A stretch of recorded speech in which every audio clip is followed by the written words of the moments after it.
Hello guys, welcome to the channel. This is Firdaus Jamin and today I will discuss syllogism, and it is important in logical reasoning because it is the basic of logical reasoning, like foundation or fundamental. So those who are watching my video for the first time, please subscribe to the channel and hit the bell icon. And quiz on logical reasoning is active, so you can access the quiz link from the description box below, and the quiz is active till 15th March. So here we start. The first thing is, what is syllogism? So it is an argument that consists of three elements. They are major premises, minor premises and conclusion. So any syllogism consists of major premises, then minor premises and then conclusion. So this constitute a syllogism, okay? And under this, these premises are assumed to be true. That means there is an assumption. It doesn't hold any universal truth on the earth or in the universe. It is just an assumption, and based on the assumption, so the first one is categorical. Under categorical, the relationship between the subject and the predicate is without any condition. That means there is no condition involved in the relationship between the subject and predicate. For example, here we have premise, all trains are plain. So here the subject, train and plane, they are not related to each other under any condition. It's like universally you are saying that all trains are plain, and it's an assumed truth. That is what happens in its syllogism. Similar goes with the second premise, that is all planes are water. So here the predicate and subject, they are related to each other but without any condition. There is no conditioning, okay? So that is categorical. Under categorical, each term is repeated two times.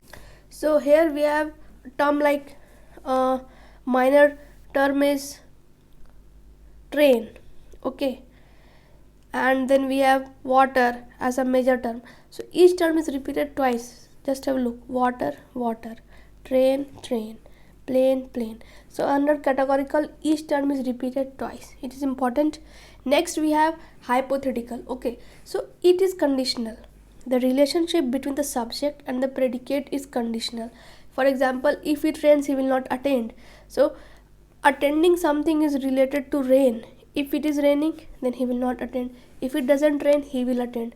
So the action is depending on the rain. That is the subject here. So it is hypothetical. It is representing condition. And this thing was absent in categorical. There was no conditioning, okay.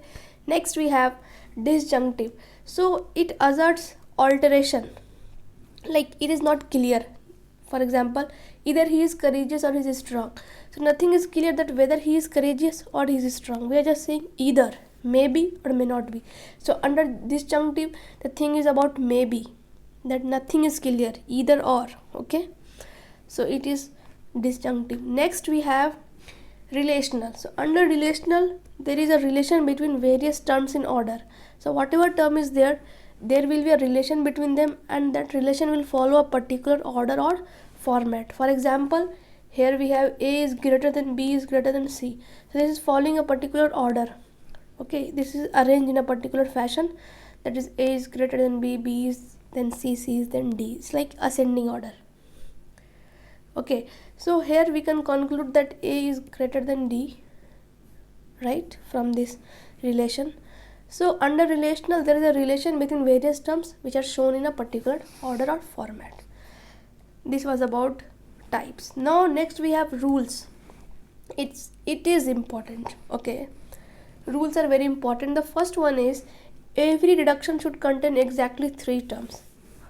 As I have shown you in that categorical type, that every element was repeated twice and total number of elements were 3. Just have a look once again. Here we have that we have 3 terms: train, plane and water. So that is what it is saying, that every reduction should contain exactly 3 terms. Next we have the middle term must be distributed at least once. So what is distributed and undistributed? Something which represents the whole class, it becomes distributed. For example, all planes are water.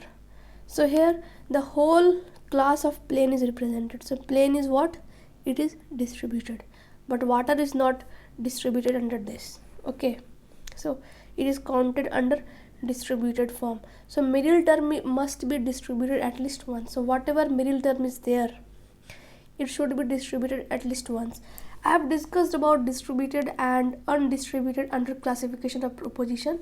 So we have certain cases where subject is distributed or predicate is distributed. So I will explain them one by one here. So just for example, all planes are water.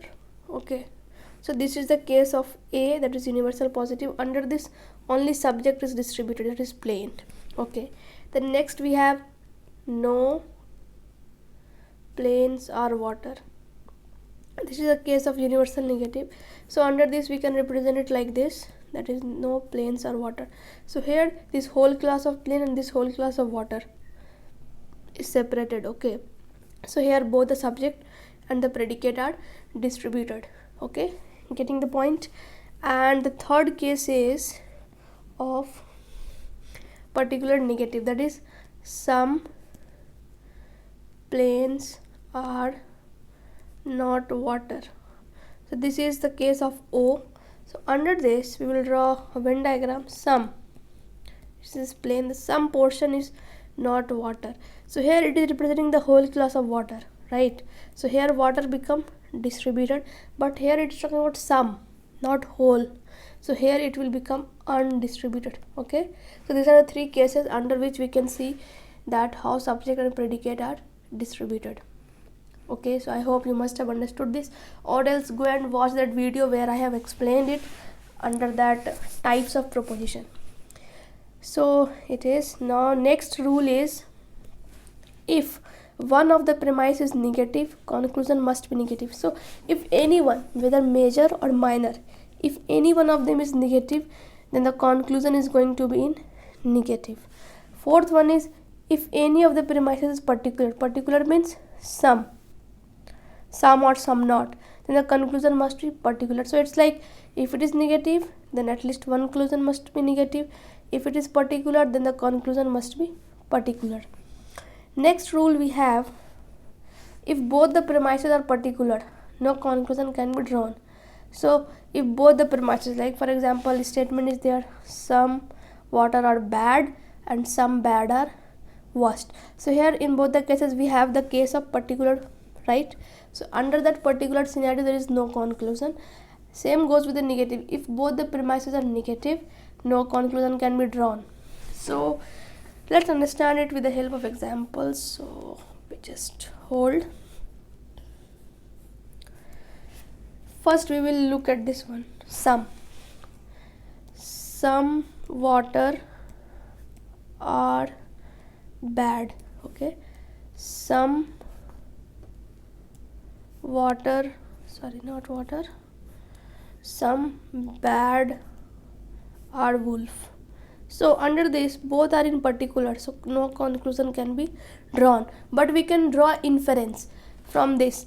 If it is saying that some water are bad, that means some bad are water. Just have a look over this. This is water and this is bad, and this is the common area between these two. So some water are bad, similarly some bad are water.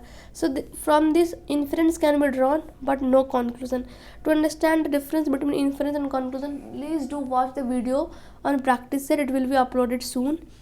So here we have like this. So this was about fifth point, that if both the premises are particular, no conclusion. Similarly, just we will rub this portion. If it is negative, like no water are bad and no bad are water, so under this scenario also no conclusion. Okay, but inference can be drawn. Like have a look at this. This is water, this is bad. It is saying that no water are bad.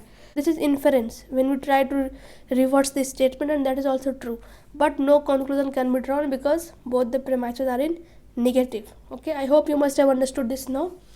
And the seventh and the last point is, a term that is not distributed in the premises cannot be distributed in the conclusion. If there is any term which is UD, that is undistributed in the premises, so it can't be distributed in the conclusion too. So for example, I will give you another example. Let me erase them. So now we will look at the seventh rule, how it works. So it is saying that if a term is not distributed in the premises, any term, okay, so let's take example, all water are bad and some bad are wolf. So here water is distributed, but this bad, it is what? It is undistributed. So this is UD, that is undistributed. Now we will draw a conclusion from this, like all water are bad and some bad are wolf. So can we say that some wolf are bad? Is it true? Or some wolf are water? Okay, so here just have a look, this bad, okay, this bad is undistributed. I'm not going to the validity of this conclusion, I'm just trying to help you understand with the help of example. So just don't bother if it is wrong, I'm just helping you to understand how do we say that it is undistributed or distributed. So under this scenario, bad is UD, that is undistributed. So in conclusion, what we see that here also bad is UD. Okay, so whatever is not distributed in the premises, it will be not distributed in the conclusion as well. Okay, so guys, this was for today. If you like this video, then please like it, share it and subscribe to the channel, and you can participate in the quiz. The link is given in the description box below. Thank you.